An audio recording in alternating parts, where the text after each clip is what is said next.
સમાચારમાં આગળ વાત કરીએ તો ગીર સોમનાથમાં સ્વાભિમાન પર્વની ઉજવણી ચાલી રહી છે। ધમાકેદાર રીતે ઉજવણી કરવામાં આવી રહી છે। ગીર સોમનાથમાં લોકો ભક્તોનું ભારે અને સનાતનીઓનું ઘોડાપુર ઉમટ્યું છે। ત્યારે વાત કરવામાં આવે ત્યારે સોમનાથ સ્વાભિમાન પર્વની તૈયારીઓ ધમાકેદાર રીતે ચાલી રહી છે। શૌર્ય યાત્રાના રૂટ પર એક ભારત શ્રેષ્ઠ ભારતની વિભાવના જીવંત કરવામાં આવી રહી છે। શંખ સર્કલથી હમીરજી સર્કલ સુધીના રૂટ પર 20 જેટલા સ્ટેજમાં કર્ણાટક, પશ્ચિમ બંગાળ અને અન્ય રાજ્યોની સાંસ્કૃતિક કૃતિઓ રજૂ કરવામાં આવી રહી છે। વડાપ્રધાન નરેન્દ્રભાઈ મોદીના આગમન પૂર્વે જ યાત્રા માર્ગ પર યક્ષગાન, કુચીપુડી નૃત્ય, મણિયારો રાસ, ભારતનાટ્યમ અને અન્ય રાજ્યભરના કલાકારો દ્વારા વિવિધતામાં એકતા દર્શાવતી ભવ્ય પ્રસ્તુતિઓ બની રહી છે। આ કાર્યક્રમો નિહાળવા માટે શ્રદ્ધાળુઓ અને સ્થાનિક નાગરિકો મોટી સંખ્યામાં ઉમટી પડ્યા છે।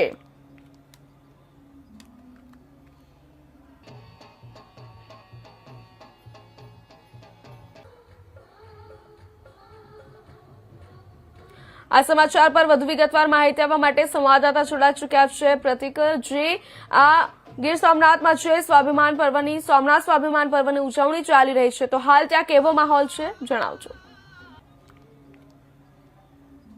કરીએ તો કે દેશના વડાપ્રધાન છે જે નરેન્દ્ર મોદી તે ગુજરાતના પ્રવાસે છે, ત્યારે આજે એટલે કે 10 તારીખના રોજ જે કહેવાય કે 4 વાગ્યાના આસપાસથી કે દેશના વડાપ્રધાન છે તે સોમનાથ દાદાની જે પાવન ભૂમિ છે તેમાં ઉતરશે અને ત્યાંથી જે કહેવાય કે સોમનાથ ટ્રસ્ટની જે મિટિંગ છે તેમાં મિટિંગમાં ભાગ લેશે। જે બાદ 3000 જેટલા ડ્રોનો દ્વારા જે લાઇટિંગ શો યોજવામાં આવવાનો છે તે લાઇટિંગ શો યોજવામાં આવશે અને સાથે જ કહેવાય કે જે સનાતનીઓ છે જેના દ્વારા 72 જે ભોલા કલાકથી જે જાપ શરૂ કરવામાં આવી છે કારણ કે જે શહીદ વીરો છે સોમનાથ માટે જેમને શહીદી વરી હતી તેવા શહીદ વીરો માટે આત્માની શાંતિ માટે જે કહેવા જાપ શરૂ કરવામાં આવ્યા છે ત્યારે 72 કલાકથી શરૂ આ જાપમાં પણ નરેન્દ્ર મોદી છે તે સહભાગી બનવાના છે અને દાદા સોમનાથના શરણોમાં શીશ નમન કરાવવાના છે।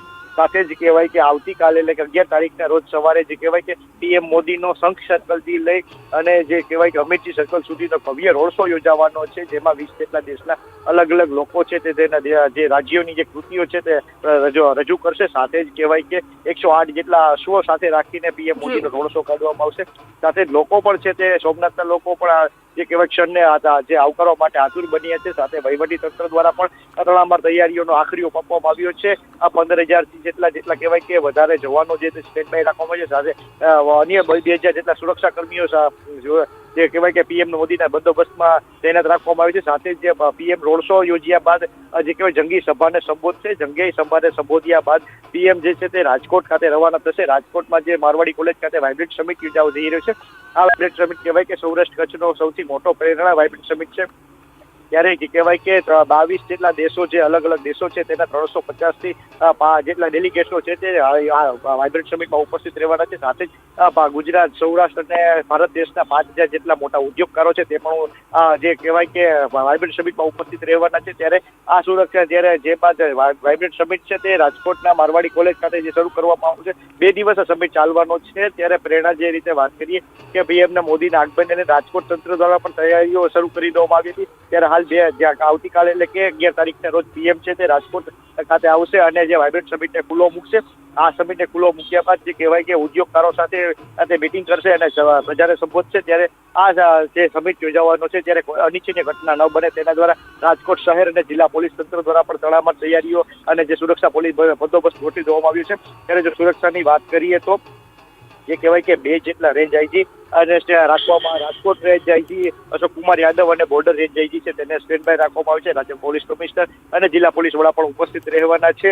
ત્યારે જે કહેવાય કે 11 જેટલા ડીસીપી, 30 જેટલા એસીપી, 90 જેટલા પીઆઈ, 235 જેટલા પીએસઆઈ અને 2560 જેટલા પોલીસમેન તેમજ હોમગાર્ડ અને ટીઆરબીના જવાનો સ્ટેન્ડ બાય રાખવામાં આવે છે। સાથે એસઆરપીની જે કહેવાય કે 3 કંપનીઓના 210 જેટલા જવાનો છે તે સ્ટેન્ડ બાય રાખવામાં આવ્યો છે। આ જે પીએમ જે કહેવાય કે જે પીએમ રાજકોટ આવશે અને સભાને સંબોધ્યા બાદ જે કહેવાય કે જે રાજકોટથી હિરાસર જેવું હેલિપેડનું જે સ્થાન છે જે બેડી યાર્ડ રાખવામાં આવ્યું છે, ત્યારે જ્યાંથી તે હિરાસર એરપોર્ટ જશે અને ત્યાંથી તે પછી અમદાવાદ માટે રવાના થશે। પ્રેરણા